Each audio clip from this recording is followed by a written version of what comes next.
Voilà près de 2 semaines que Sandeep Singh s'est installé sur cette autoroute qui mène à New Delhi, l'un des tout premiers fermiers à se mobiliser.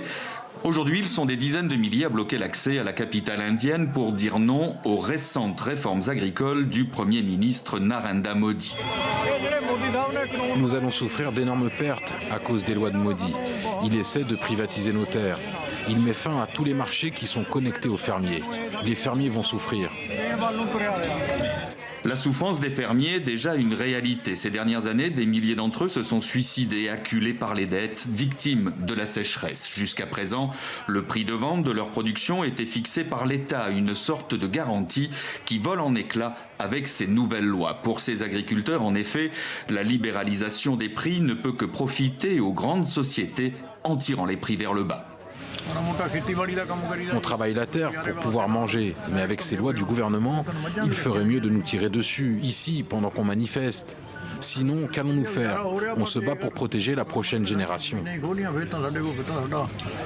La condition paysanne, un sujet hautement sensible en Inde. 2 Indiens sur 3 vivent en zone rurale et face à l'enjeu, ces agriculteurs promettent de tenir jusqu'au bout et peu importe les conditions. Qui veut quitter ses enfants et venir ici manifester? Dormir dans le froid, se laver à l'eau froide? On doit aussi marcher 4 km pour atteindre des toilettes. Ce mardi est une journée de grève générale à l'appel de ces agriculteurs désormais soutenus par les cheminots, les routiers, les enseignants, plusieurs partis politiques et les syndicats.